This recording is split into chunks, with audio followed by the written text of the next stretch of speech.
Can Max Brosmer bring a new life to this quarterback room? Something Gophers fans have been craving for years. On top of that, more news for the running back room. We're going to wrap our heads around what could be happening for the running backs this season. And then this Gophers women's basketball team, I'm telling you now, look out, get your tickets. They're going to the tourney. Hey, You are Locked On Golden Gophers. No matter what we're going to do here, we're just going to keep rowing. Your daily podcast on the Minnesota Whatever Golden turns out, Gophers. however it turns out, we're just going to keep rowing.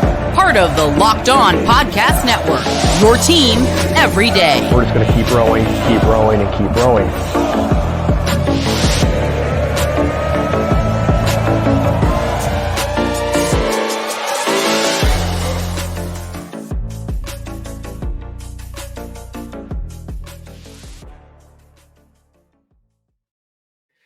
What's up, y'all? You're listening to Locked On Golden Gophers, part of the Locked On Podcast Network, your team every day. My name is Kane Rob, host of the podcast, former collegiate football video coordinator and recruiting assistant, here to talk Golden Gophers with you each and every day of the week, Monday through Friday. And today, we're talking some football. It's time to get back on track with this offseason that is in full swing. We got to talk about the quarterback, most important position on the field. And can Max Brosmer bring the hope and the life that this program, this fan base just truly needs after some lackluster passing numbers over the past few years? So we're going to talk about Max Brosmer and why he could bring a breath of fresh air for the Gophers.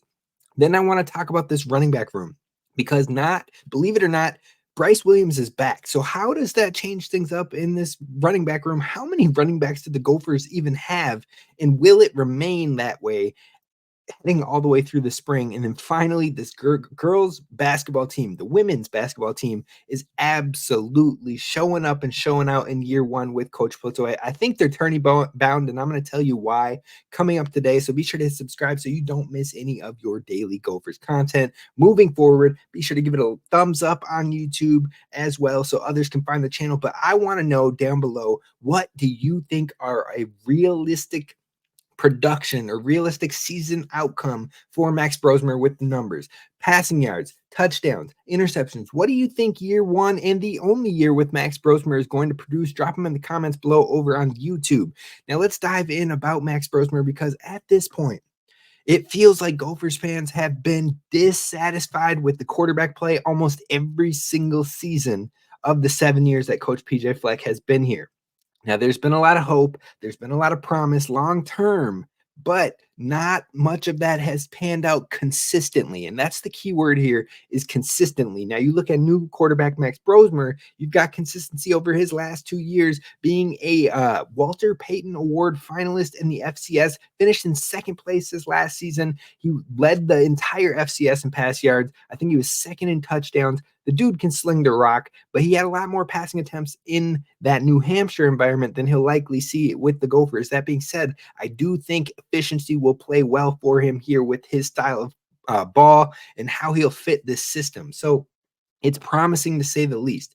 But right now, we haven't seen that consistency, and that is something that we've seen from him the past 2 years.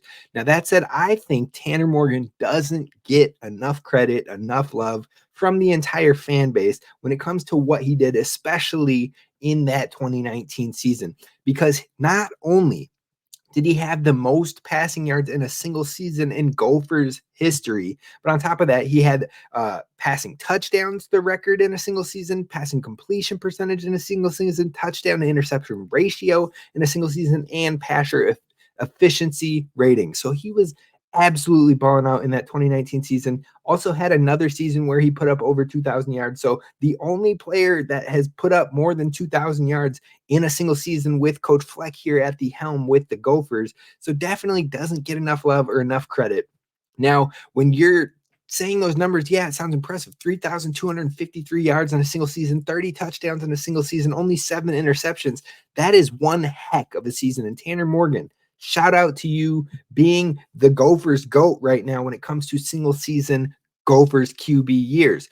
But the next closest, this is what baffles my mind, the next closest season is Adam Weber in 2007. So not only did it take over a decade to top Adam Weber's numbers from 2007, but he was still 400 yards, almost nearly 400 yards less than what we saw from Tanner Morgan in that year. He was 6 passing touchdowns less than what we saw from Tanner Morgan, and he had almost triple the interceptions than what Tanner Morgan put out in that season. So really shout out to Tanner. That's really the only elite level quarterback season we've seen in maybe the last decade.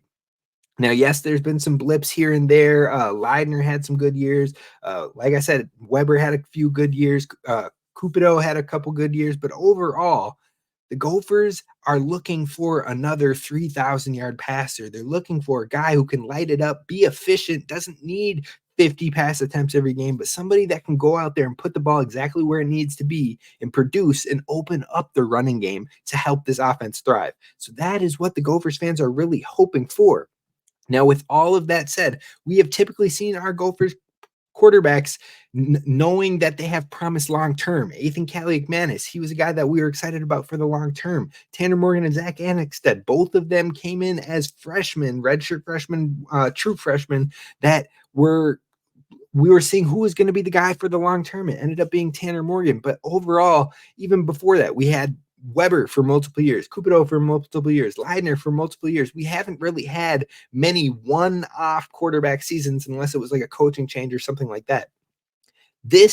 We know that's not the case. We know Max Brosmer is not going to have the promise of long-term for the Gophers because he only has 1 year of eligibility left. So we know this relationship has an expiration date of 1 season. So the expectations are going to be high, but also you need that production and to fill those expectations immediately. So not only that, but the Gophers quarterback room has a very shallow room right now. It doesn't have a lot of depth to it, still needs to add more arms to the room in general in case of injuries and whatnot. But all the more it stresses the importance of how badly this team needs Max Brosmer to be elite from the jump. So hopefully that if this team wants 2024 to pan out successfully, they need Max Brosmer to be at his best and really give us that Gophers quarterback season that Gophers fans have been yearning for the past few seasons, but especially for more than one over the last decade. So when you're looking at it all, this team needs the passing game in order to keep the tough defenses of the Big Ten honest. You don't want people adding hats to the box in order to try to stop the run game. Slow Darius Taylor down. Slow Jordan Newman down. Slow the transfers down. You need the passing game to keep them honest. You need the passing game to let your star player and Daniel Jackson, who was top 3 in the Big Ten Conference, you need someone to get him the ball because his numbers could have been even better last year if the ball was on time at all times or in some of the bigger situations. North Carolina, we missed a lot of deep, open, explosive plays in that one. So if the ball is there and on time, his numbers can crack over 1,000. He can put himself into a draft conversation. So overall, it's needed, it's wanted, it's desired by Gophers fans, the fan base, the coaches, you name it. The production is there with Max Brosmer. The experience is there with Max Brosmer. The system fit is assumably there with Max Brosmer, and the hype is there. But now we need the numbers to actually back it up. So right now, that's where we're at. I'm stoked about this quarterback signee. And as we get closer to the season, you're likely going to hear the same old tired opinions of Minnesota being mediocre or bad, or you'll see Max Brosmer ranked down at the 9th, 10th, 11th best quarterback in the conference. Maybe he'll even be lower than that with knowing we're having 18 teams because people are not going to buy the hype. But I'm telling you right now, something feels different about this quarterback, and I am excited for it. But I do want to know your thoughts on what you think year 1 and the only year with Max Brosmer will look like. Drop your predictions in the comments. We can come back and take a look and see how it all panned out. But Max Brosmer could be the quarterback that this program desperately needs to show it can be done right at quarterback within this system, but also it addresses many questions. And there are 3 questions that we're going to have the answer to this season, regardless of what happens. And that is this system the problem, or can we see a productive quarterback within it more than just a one-time flash? On top of that, you're going to get the answer to the question, can the pass game be effective or be as effective as the run game? And finally, if yes to either of those questions, can the Gophers embrace a balanced and more modern offensive approach. We're going to get all those questions answered this season, regardless of if it's yes or no. We're going to find out one way or the other. Now, our first look will be at the spring game, and I, for one, cannot wait to see that preview. But let's keep it on the offense. Let's talk about the running backs because they brought back Bryce Williams, coming back for a 7th year. How does he fit in this room? What is happening with this room beyond Darius Taylor? We're going to dive into that coming up next. First, I want to talk to you about our friends over at FanDuel because the NFL season is wrapping up. We only have 2 real weekends left of playoff football, and now is the best time to take advantage of a new customer bet with FanDuel, America's #1 sportsbook. Right now, new customers get $150 in bonus bets guaranteed when you place a $5 bet. That's $150 in bonus bucks right away, win or lose. So all you got to do is place a $5 bet, and you can even go in and look at their live same game parlays. You can go to the new Explore tab to explore new bets and find the one that's right for you. And on top of that, you can go to the Parlay Hub and find the best way to make popular parlays. All that and more. Player props, over-unders, spreads, you name it, they have it at FanDuel. And check it out at fanduel.com/lockedon to take advantage of that deal. Again, that's fanduel.com/lockedon. Place a $5 bet, and you're getting $150 in bonus bets guaranteed, win or lose. So definitely make it a layup over at FanDuel, official partner of the NFL.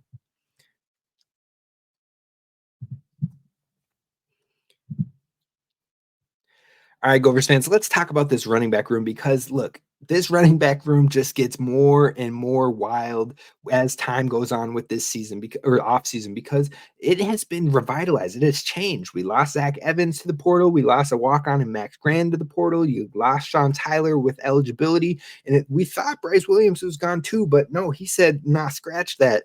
Medical red shirt. So he's now has his red shirt, his freshman or his COVID season from 2020. And then a medical red shirt, giving him a 7th year of eligibility. So he will be back with the Gophers, and he will be there for spring practices. So that gives you even more depth to this running back room that has Darius Taylor back and put all of its efforts into making sure their young star is back here. You got Jordan Newman back, who is ready to answer the call and take on the challenge of number 27 and keeping that Newman legacy going alive on the other side of the ball.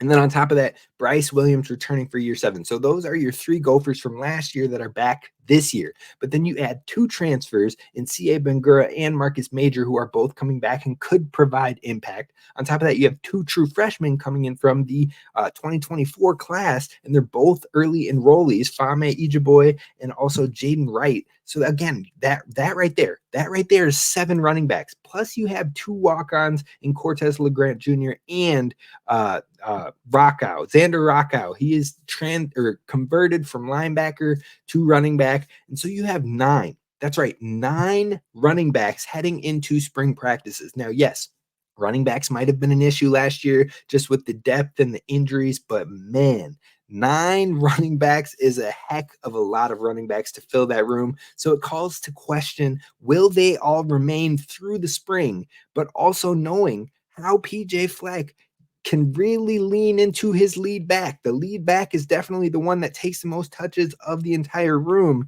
in any season, barring injury, of course. We've seen some flashes here and there of 2021 and 2023 when we had injuries. But outside of that, he likes his go-to back, and then he has 1 or 2 kind of impact complementary backs to go with it. So having 9 running backs, how do you fill those kind of top 3 spots? Who's going to see touches that have more than just, let's say, a handful of touches in the 2024 season? Now, I think overall, however this plays out, I think a safe assumption would be if every single running back in this room is healthy, then I think both of the true freshmen that are still early enrollees, I think both of them redshirt this season. And then I think both walk-ons won't see any live snaps. Again, that is if everybody stays 1,000% healthy. And hopefully everybody does. But that takes off 4 running backs off the board for production in 2024 right off the bat. But even in that case, you still have 5 running backs. And we're talking about really filling 3 main roles in this running back room. Now, one thing that is guaranteed, no ifs, no ands, no buts, is that this room runs through Darius Taylor. Now, that isn't speculation. Did you watch any of the games he played in beyond the Nebraska game? I mean, heck, did you watch his return in the bowl game? That man is going to be the lead back through and through. PJ is going to use him, and this team went all in to retain him. So you can definitely assume that he's the lead back with zero questions asked. But the main questions then become, does Bryce Williams actually get used? PJ seems to be super loyal with his vets regardless. Unless they turn the ball over, then it gets a little dicey for him. But otherwise, will Bryce be willing to sacrifice and be in a smaller role, RB3, RB4 maybe even, or mainly a special teams player? Is that something he would be comfortable with? Or would he want to have a bigger opportunity if that slice of the pie is too small after the spring sessions? On top of that, who is going to be the number 2 running back? Would it be Bryce? My gut says that it wouldn't be, but Bryce has been sure-handed. Bryce has been trusted, so maybe he could find his way in there. But in my opinion, you got to look at JoJo Nubin and you got to look at C.A. Bangura. Both of those two hold a lot of upside. They could step in and be the lead back if there were injuries to Darius Taylor. And again, when you're looking at those two names, all of a sudden, you got to think about PJ Fleck is a very loyal person to his players. So again, you look at the experience, you look at doing what he's asked, and then you look at the family involvement as well. I say that Jordan Nubin is probably favored to be the number 2 running back when you're just looking at it on paper. But on top of that, that doesn't absolutely mean that's how it'll play out. Now, that's not to say it isn't also earned by Jordan Nubin, because he literally bailed this team out on multiple occasions last year, including the Jordan Nubin game versus Michigan State, where the man went off for 200 yards. So he definitely has earned his slice of the pie. But C.A. Bangura is dynamic. He has been an all-conference back over in the MAC, and you know Coach Fleck has respect for the MAC. On top of that, he's shifty, and he still has 2 years of eligibility left, so it doesn't have to be a one-and-done type thing. So he could definitely get very involved in this running back room as well. I think those 3 would be my 3. If I was like, who are the top 3 that fill those roles, those 3 would be my votes. I have no idea who the actual running back 2 is in that case, and that's something we have to pay attention to in the spring. But then you still have another back. We've talked about 4 right now of the 5 staying away from the true freshmen and walk-ons right now. So that 5th back is Marcus Major, and that's the question of where does he fit into this whole picture, and will he be satisfied with how he fits into the whole picture? Now, Marcus Major is a bruising cleanup type running back that could be well used in this Gophers offense, because what we learned last year was even with Nubin, even with Darius Taylor, yes, they had times where they could punch it in for the touchdown, but there were many 3rd and shorts in the goal line. There were some 4th and shorts in the goal line where the Gophers kind of struggled to punch the actual touchdowns in, even in the bowl game. In one where you saw Darius Taylor basically flip over somebody, I believe it was still a close call to actually punch him into the end zone. Well, that's where Marcus Major comes in. Big bruising back, big beefy back who can run through, and it makes sense that the team wanted somebody like him to fill that role. He, on top of that, has played a complementary role with Oklahoma over his whole career, so maybe he is satisfied contributing, but having maybe a few more opportunities than what he was seeing with Oklahoma. On top of that, he can save your other running backs from that goal line punishment, from the 3rd and shorts, while also punching in the touchdowns and finishing those plays off. So maybe he could be like a Jamal Williams with the Lions, where you're like, okay, DeAndre Swift, you can do a lot of the work. Jamal, you get some touches here. Other backs get touches here and there. But when we get to that goal line, look, Jamal, it's your ball. That's what they said, not this year, but the year before with Jamal Williams and the Lions. I could see that role for Marcus Major and the Gophers. Now, what we do know is our running backs coach has shown well in year 1. And one thing we can see as a whole is that this room has been revamped and has a ton of talent. So spring questions will be, how does the room shake out beyond Darius Taylor? But it's something to look forward to as we get going here in the offseason. But there's one season that is not in the offseason. It's in full swing, and I think they're ready for the tournament, and that is the girls' basketball team. The women's basketball team of the Gophers is for real. They're the real deal, and I'm going to tell you why you need to grab tickets now and get pumped, because I think this team could make some noise even in year 1. I'm going to tell you why coming up next.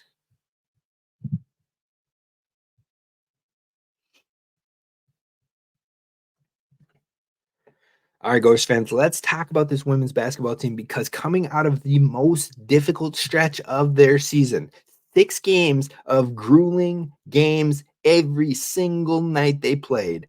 And this Gophers team showed out. The 6 games against 6 teams, all in the top 40 in the net rankings. That's impressive in its own right. But the fact that this team goes out there and they go 3-3 in those games. Now, we had Eric over at Junior All-Star on the show, and we talked about like it'll be tough, but how could they realistically finish? And we said 3-3 or maybe even 4-2 if everything goes right. But either way, if you finish as one of those 2, you should be happy with what the future could look like for the rest of this season, but also moving forward. Well, that's exactly what we saw.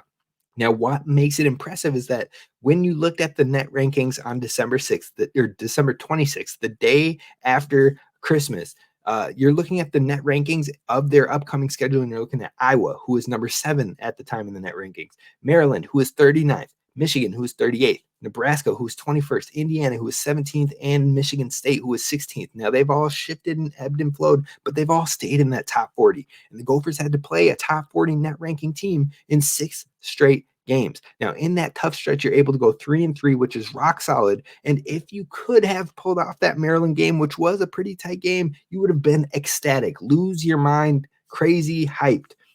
But even without that, the Gophers are currently 14-4.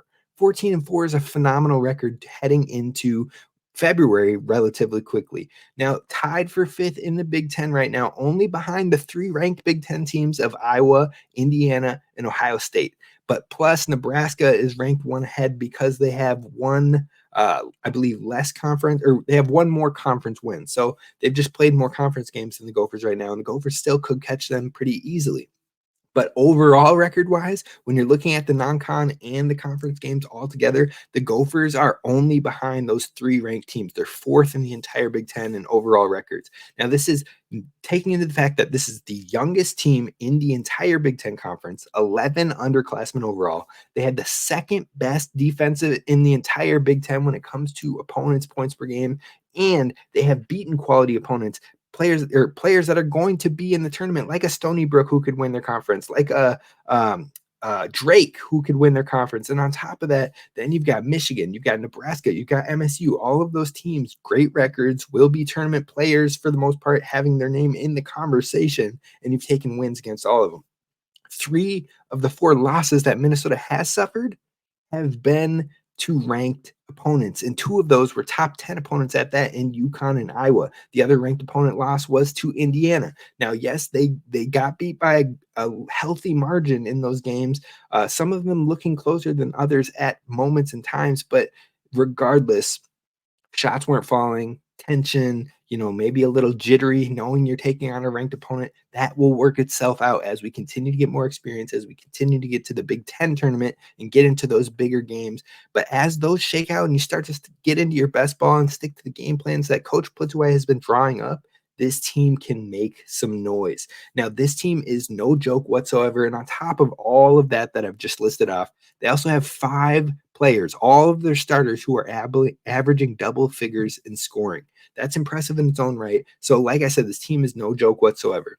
Now, there's 11 games remaining, and I believe every single one of those games could be winnable. Now, the biggest challenges, of course, are Ohio State, which just took down Iowa. They're number 12 in the country. And then on top of that, speaking of Iowa, we play Iowa again here at home. Now, both of those, maybe the Gophers could swing for the fences and pull off an upset. But even if you drop those 2 games, you're looking at, 6 losses so far in the season? Now, you've got Penn State twice, which Penn State is a good team. You've got Michigan State again, and they're formidable, but the Gophers just ran them off the court. And then Nebraska, who is, again, formidable, but the Gophers won pretty handily there. So if you take that and then you look at the rest of the schedule, you have 5 other games on the schedule. Wisconsin twice, Illinois, Northwestern, and Rutgers. All of those teams are under 500. So if you take care of the 5 games against teams that are under 500, plus you split games versus Penn State, say you might drop a thing here or there. That means even if you split one between Michigan State and Nebraska, you are looking at a 21-win season. Now, winning 21 of 29 games in the regular season is one heck of a way to kick off year 1 with Coach Plittaway, and it's also probably enough to get you into a tournament, which I think is a realistic aspiration for this young team. If Minnesota keeps on its trajectory, it could be a major year one for Coach Plitzaway, and they really should keep on that trend. Minnesota has won all of the games that it should this season and pulled off upsets along the way, and I expect that trend to continue with this coaching staff. So definitely tap in, get your tickets, get ready for the Big Ten tournament here in Minneapolis to cheer on your Gophers and hopefully lead them to maybe a title and a tourney run on the way. But that's going to do it for us on today's episode of Locked On Golden Gophers. I will see you tomorrow. We'll talk a little bit more football. We'll dive into men's hoops and more. I'll see you then. Row the boat. Sky Mago Gophers as always, and don't forget to subscribe.